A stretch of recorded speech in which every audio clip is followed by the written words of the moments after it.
Hello, welcome to the National Literacy Agency online storytelling program. Today I have a story about stories. The title of this story is called The Story Bag. It is a story about a little boy who loved listening to stories.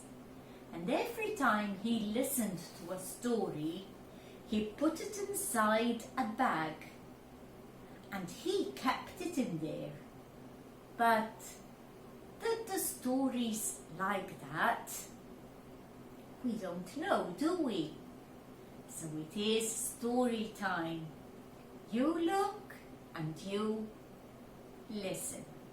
Well done. Once upon a time there was a very rich family, and they had one boy. They loved him so much. The boy loved listening to stories, and every time he met someone new, he said, "I love listening to stories. Will you tell me a story, please?" And everybody told the boy a story. The boy opened his bag that he kept on his belt, and he put the story inside the bag. And he listened to one story, 2 stories, 3 stories, so many stories. And he put them all inside his bag.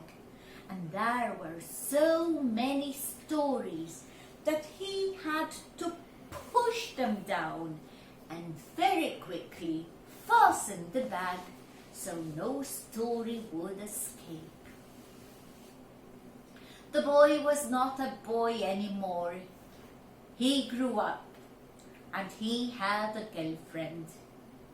He was old enough to get married.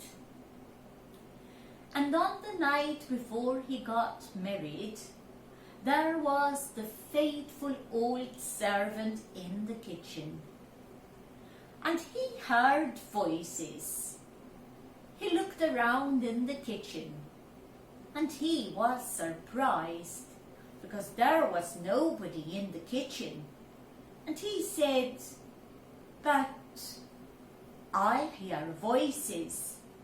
So he got up from his chair and he walked to where he was hearing those voices. And there on the wall was the belt, on which there was the bag that was full of stories. And the servant was listening to what the voices were saying. And one story said, "Listen everyone, tomorrow is the boy's wedding.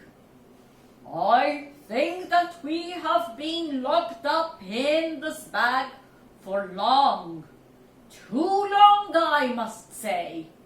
It is time for us to take revenge." And as if all the stories were singing from the same hymn sheet, they all agreed and said, "Payback! Payback! Payback! Payback!" And they all said, "Payback! Payback!" They wanted revenge. The second story said, "And tomorrow, when he is walking to the bride's house, I will become red, juicy berries on the side of the path, and he will want to stop and eat my berries, and I will poison him." And everybody cheered, all the voices, "Yes, yes, yes, yes."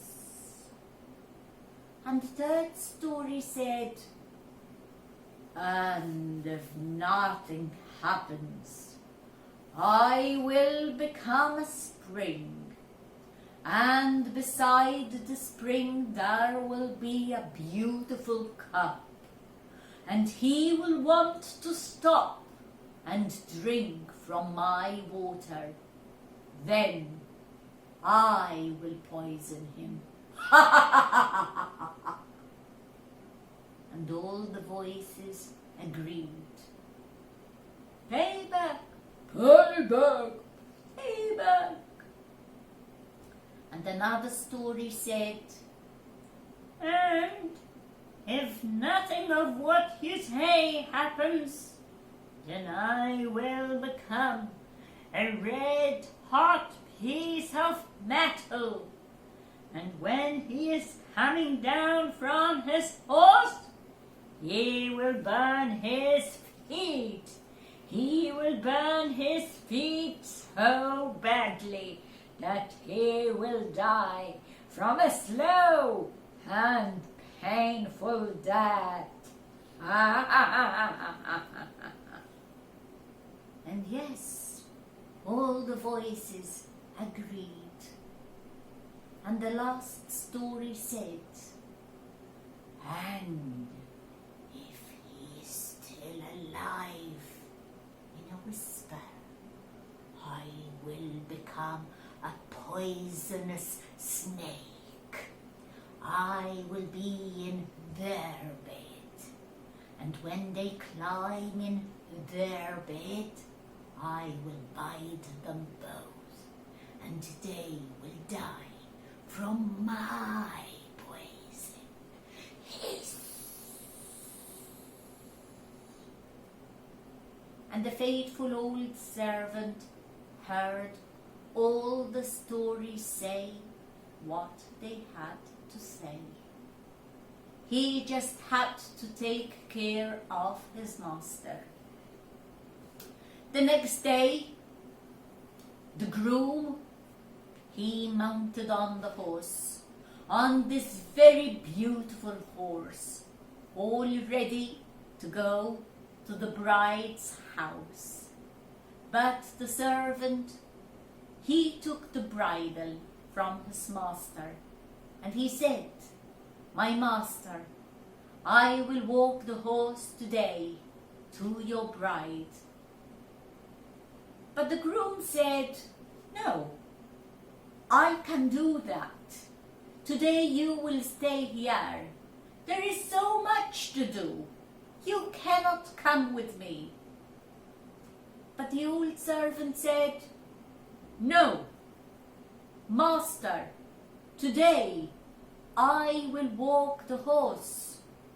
You are getting married. This is a very special day. It will be an honor for me to walk the horse and take you to your bride. The groom felt very strange because he never heard the old servant say no before. So he let him do that. And on their way, yes, on the path on the left and on the right, grew beautiful, fat, juicy red berries. And the groom said, stop the horse. Pick me some berries now. I want to eat some of those berries. But the faithful servant said, not now, master. Look, all your family and friends are in a joyful procession. We can't stop now. We need to get to your bride. The groom again, he was confused. The obstinacy, he couldn't understand it.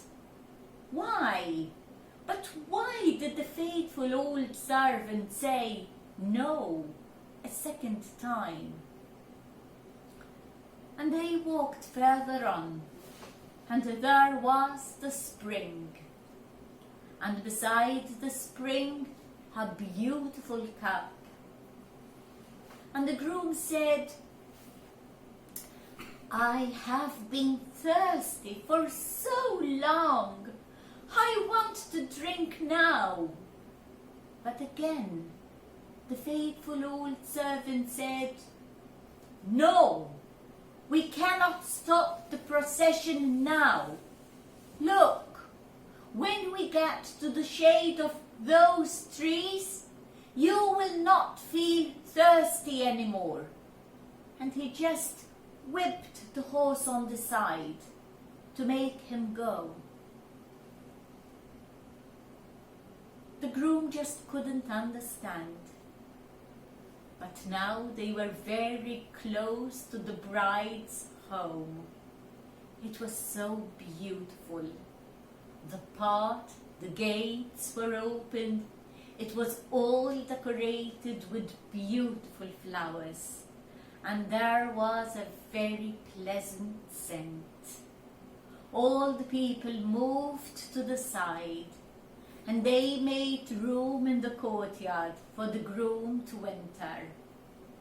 But as the groom was going down from the horse, there was this huge chunk of red hot metal, and the groom was going to step on it. But the faithful old servant pushed the groom aside. The groom was so shy, he fell on his knees. He couldn't understand what happened, because that chunk of red hot metal vanished. It disappeared. He didn't know what happened, and he wouldn't scold his old servant. He never did that before, so he was not going to do it now. They got married, and again, in a joyful procession, the bride and the groom, they went back to the groom's home. It was the place they were going to live. There was food, dancing, there was so much joy and happiness. But now everyone was tired, and everyone went back home. Husband and wife, they went up to the bedroom, and they were ready to climb in bed. But behind the curtain, there was hidden the faithful old servant, all ready with a sword in his hand. When husband and wife climbed onto the bed, he got out from behind the curtain. He pushed them off the bed. He turned the mattress upside down, and there was a black, slithering, poisonous serpent. And the faithful servant took the sword, and he cut the serpent in half. "How did you know?" said the husband. "How did you know about the snake?" And the faithful old told them, husband and wife, the story about the voices in the kitchen, the voices that came from the story bag. The man and his wife had children. They had many children. And every day their father would open the bag and tell them the story. Tell them a story. The bag was never ever fastened again. The stories were free. They were there for the children to listen, for the children to tell the stories to their friends, and for their friends to tell the stories to other friends. And the stories travelled. Husband and wife and their children, the faithful old servant, and the stories lived happily ever after. Make sure you tell this story to somebody else. Don't make the stories angry. Bye-bye for now.